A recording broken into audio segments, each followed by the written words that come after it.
Elhamdülillahi vahde. Vessalatu vesselamu ala men la nebiyye ba'de. Amma ba'd. Cenab-ı Allah subhanahu ve ta'ala hamdü sana Peygamberimiz Muhammed aleyhissalatu vesselam'a dua salam yollap boğandan keyin bugünkü maksat kelsak, sözlemoqchi bo'lganimiz imlo darsining 3-dersinin 2 qismi bo'lgan alif layyina. Ya'ni alif layyina. Yumuşak elif. Doğruluk so'zlab o'tamiz. Endi biz oldingi darsda hamza yani alif yabisa qattiq alif to'g'riliq so'zlab o'tgan edik. Endi bugungi darsimizda aliful layyina yani yumuşak elif haqida so'zlab o'tamiz. Yumuşak elif degan nima? Yumuşak elif degan al aliful layyina yani aliful layyina degan oldi zivarlik bo'lgan. Yani oldi tarafi zivarlik bo'lgan. Zivarlik bo'lgan demakchi. Hech qanday harakatni qabul qilmaydigan. Yani yoki zivar, yoki zir, yoki pish deganda hech qanday harakatni qabul qilmaydigan. Hamzasiz, kichik hamzasi yo'q. Sakinlik elif, o'zi sakin, yani suratdagidek mana faqat elif, tepasida kichik hamzasi yo'q. Yoki elif layna degan yaqinda bo'ladi, yoki chikitsiz sakinlik ya harfidir. Mesela chikit yo'q. Asli ya deganning 2 tane chikiti bo'ladi. Ba'zida ya harfi shaklida bir ya keladi. Buningki hech qanday chikiti yo'q. Shuni qarab biz buni nima deb bilamiz ekan? Bu alif layna ekan deb bilamiz. Endi shu alif layna 2 turlik bo'ladi endi mesela. Hozir 2 turga ayirdik-ku. Yoki hamzasiz elif bo'ladi yoki chikitsiz ya bo'ladi dedik. Endi odatda hamzasiz sakinlik elifni grammatik qoidalarda keyin cho'ng'irg'asini nima deb ataymiz? Alif mamduda deb ataymiz. Hamzasiz sakinlik elifni alif mamduda yani uzun elif deb ataymiz. Endi ikinci tür bo'lgan chikitsiz sakinlik yani endi. Chikiti yo'q ya dedik-ku. Chikitsiz sakinlik yani alif maqsura yani qisqa elif deb ataymiz. Bu shuni sanat tuturamiz. Endi bunun misallarga qarab qaraydigan bo'lsak. Endi odatda alif layna söz oturdu kirdi mesela. Qala ve ba'a degandek. Misadagi qala ve ba'a degandeki qaf harfi bilan lam harfini o'tirdiki alif. Mana mushu alif bo'lsa nima deb ataladi? Alif layna deb ataladi. Bu yerdagi alif mamduda shaklda yozilgan. Qala deb yani kichik hamzasiz alifni alif mamduda deb-ku. Yani uzun elif deb yani elif mamduda shaklda yozilgan. Yoki bu hamda alif layna degan umumiy ism bo'lgandan biz alif layna deb olamiz. Alif layna söz oxirida keladi, ya söz o'ttirida keladi, ya söz oxirida keladi. Masalan, söz oxirida kelgan misoli rama va sa'a dedik masalan. Rama va sa'a desak, bu ikki fe'ldagi alif layna qayerda kelgan? Oxirida. Söz oxirida kelgan. Yani bir yerdagi chikitsiz ya harfi rama va sa'a degandagi chikitsiz ya harfining o'zi nima ko'rsatadi? Bu yerdagi alif laynaning oxirida o'rnashganligini va alif maqsura dedik-ku, alif maqsura yani chikitsiz ya shaklda qisqa elif shaklda yozilganligini ko'rsatadi. Bu mesela shaklda keladi. Endi bu alif layna sakinlik bo'lganligi uchun so'z beshida kelmaydi. Chunki harakatsiz zivar yoki zir yoki pish harakati bo'lmagan sakinlik bo'lgan söz bilan arab tilida söz boshlig'i bo'lmaganligi uchun so'z beshida kelmaydi. Biz beshida so'zlab o'tgan hamza so'z beshida keladi, o'tirdimi keladi, oxirida keladi, lekin alif layna so'zlik o hamza harakatni hamma harakatni qabul qiladi degan boshqa darsda.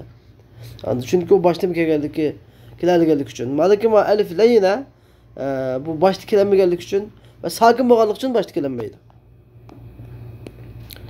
Endi Şunu bilip qo'yish kerak endi. Muhim bir qoida bor. Shuni bilib qo'yish kerakki, agar alif layina söz o'ttirdi kelib qolsa, u mayli sözning aslidagi o'ttir harfi bo'lsin. Masalan, söz deganda 3 harflik, 4 harflik, 5 harflik bo'ladi. Ya'ni sözning aslidagi o'ttir harfi bo'lsin. Masalan, qala degandek. Qala deganda bu yerdagi alif layina, qala degan o'ttirda alif layina kelgan.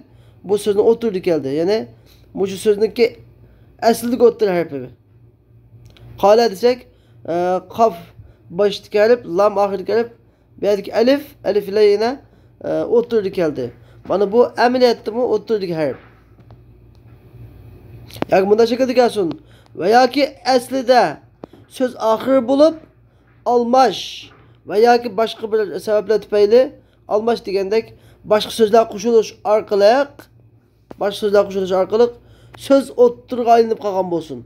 Masalan, fatahu degandek.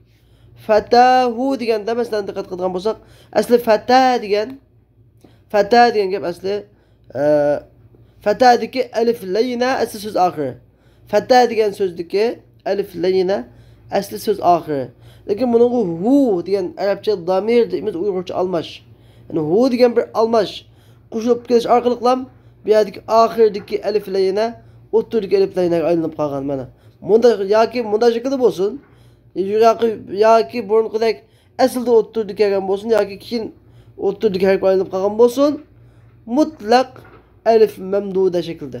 Ya'ni hamzasiz alif shaklida yoziladi mana. Fatahu degan qoidaga bo'lsak, fatahu da alif shaklida yozildi. Qala deganda alif shaklida yozildi. Ya'ni o'ttirdilar bo'lib qolsa, alif layni o'ttirdilar urilishib qolganda, o'ttirdilar kelgan vaqtida abad alif shaklida yoziladi. Mana bu shunday. Amdiki masala navoda alif layni biz boshda zabitqo alif layni ya o'ttirdi kirdi, oxirida kirdi. Navoda alif layni söz oxirida kelib qolsa, uchoqda qanday qilamiz? Uchoqda uning asliga qo'yiladi. Yani söz ahir gap vaqtida alif layni buniki asliga qo'yiladi. Bu sözning asliga qo'yiladi. Bu yerda söz deganimizdan ism, fiil va arab tilidagi harflar murod söz deganimizda masalan qanday qilamiz? Agar u vav harfini yo'tkalgan ilib bo'lsa hamda. Ya'ni bu alif layni vav harfidan yo'tkalgan bo'lsa, shu so'zdagi asli vav harfidan yo'tkalgan elif bo'lsa, elif mamduda shaklida yozildi. Men diqqat qilgan bir masala bor. Bu masala bo'lsa, masalan vav harfidan yo'tkalgan bo'lsa dedik. Bu asli sarf qoidasi. Bitag'i bu imlo qoidasi sarf qoidasiga chiqmadinglar. Keyin sarfda o'rganishlar buni. Chunki harflar masalan 3 tane kesal harf bor, vav, alif, ya deb 3 kesal harf bor sarf qoidasida. Shu kesal harflar mesela vav ya harfi yoki ilib qo'yiladi. Vav harfi ilib qo'yiladi, ya harfi ilib qo'yiladi. Vav harfi ilib qo'yiladi, ya harfi ilib qo'yiladi. Ba'zan bir sabablar tufayli buni sarf qoidasi bilasizlar. Mana bu shunday yo'tkalgan hamda agar vav harfidan yo'tkalgan bo'lsa, bu davomliq alif mamduda shaklida yoziladi. Masalan, da'a degandek. Masalan, bu yerda alif layna da'a degan fe'ldagi dal ayn harfining keyin eng oxirida yozilgan alif layna. Bu alif shaklida, ya'ni alif mamduda shaklida yozildi. Alif mamduda shaklida yozildi. Nemishqa? Chunki bu da'a deganning aslisini buni o'tkalgan, vavdan o'tkalgan. Aslisi buning da'awa. Voga zivar hareketlerinde voniki vo'ning oldidagi harakat zivar, vo'ning harekatini zivarga loyiq munosib kelish uchun alif bilan o'tkazdik. Da'a bo'ldi deb masalan bu sarf qoidasi. Masalan bu da'a va aslisi bilan shuni o'tkazganlik uchun da'a deb buni ilib mamduda o'tkazdik. Agar endi ya harfini o'tkazgan bo'lsa, ya'ni bu sözdeki ahirde kelgan bu sözning o'zi bu sözdeki ilipi ya harfini etkilegan bo'lsa, vav harfini etkilemay ya harfini ötkürgen bolsa elif maksura şekilde yazıldı o yani. Çıkıtsız ya şeklinde mesela. Elif maksura şekilde yazıldı mesela. Sa'a degendik. Sa'a degen fiil qaraydigan bolsak, mana bu yerdeki sa'a degen fiil qaraydigan bolsak, bu yerdeki ya, bu yerdeki elif maksura şekilde yani çıkıtsız ya şekilde yazılgan. Kısqa elif şekilde. Nima uchun deganda, chunki bu sa'aning aslisidagi bu elifniki elif maksuraning aslisi nima o'tkilgan? Ya harfini o'tkilgan. Yani aslisi sa'a ya idi. Sa'a ya. Ya'ga zıvar hareket ig'ir, ya'ning oldidagi hareket zıvar, zıvarga munosib elif deb ya'ni ilib qilib o'tkazdik sa'a bo'lgan. Yani sarf qoidasi. Anladın? Shunga sa'a deb buna kelganda ya yani bununla elif maksura bilen ya emas belki elif maksura belki sa'aniki ya'ni chiqib bo'lmaligimi ya deb atalmaydi. Yani elif maksura bilen yazıldı o. Endi biz endi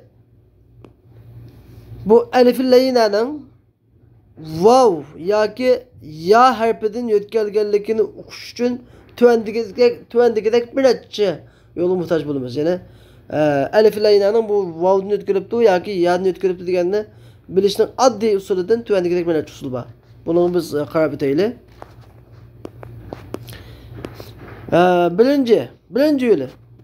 Endi elif layina kirgan so'z agar fiil bo'lib qolsa, endi bu elif layina ba'zi chaqda fiil kirdi, ba'zi chaqda ism kirdi. Endi agar bu fiil kirib qolgan bo'lsa elif layina, uning biz fiil degan kiradigan zaman, o'tgan zaman deb 2 ga bo'linadi deydi. Hozirgi zaman deb 3 ga bo'linadi. Ya'ni kiradigan zaman shakliga qaraymiz bu vaqtida. Shu kirib qolgan fiilning elif layina kirgan fiilning kiradigan zaman shakliga qaraymiz. Shuni qarang, masalan, da'a degan fiilning bu da'a degan o'tgan zaman fiili. Chaqirdi deymiz, o'tgan zaman fiili. Bu o'tgan zaman fiiliniki biz kiradigan zaman fiili qarsak, da'ani kiradigan zaman shakli masalan yad'u. Da'a yad'u. Yad'u degan qaraydigan bo'lsak, biz buningdan yad'u degan oxirida vav harfi kelganligini bilamiz. Biz buningdan da'aning elifining vav harfini o'tkazganligini bilalaymiz. Yad'u qolganda bu vav harfi deydi. Bu yad'u deganda da'a deganniki elifi aslida o'tkazib ekan, vavdan o'tkazib ekan deb bilalaymiz. Shunga da'a deb yozganda elif mamduda shaklda elif bilan yozamiz. Xo'sh, mana bu fiilnikini biz qaraydigan, keladigan zaman qarab o'qish shakli. Endi yana bir yo'li bor. Agarda yana elif layina fiilga kirib qolgan vaqtida, buniki harfining buning elifining vavdan yoki ya'dan o'tkazganligini bilish uchun ikkinchi xil usuli qaysi deganda, ikkinchi xil usuli shu fiilning masdariga qaraladi. Masdariga. Shu fiilning masdariga qaraladi. Masalan, sa'a degan fiilning biz buniki bu yerdagi elifi maksura yozilibdi. Buning aslisi vavdan o'tkazganmi bu yerdagi elif maksura? Vavdan o'tkazganmi yoki ya'dan o'tkazganmi buni bilmoqchi bo'lsak, masalan buning masdariga qaraymiz. Bu sa'a degan fiilning masdariga. Sa'a degan fiilning qanday masdar chiqadi desak, bundan sa'yan degan masdar chiqadi. Sa'a degan fiilning. Sa'yan degan masdar qolganda ya harfi ekan. Buning sa'i degan gapdan sa'a deganda biz yani elif maksura yazibdimiz. Sababi chunki bu asli ya'dan o'tkazgan ekan. Bu yerdagi elif maksura ya'dan o'tkazganligi uchun ya'dan o'tkazgan ekan, shu sababdan buni biz elif maksura yozdik deb bilamiz.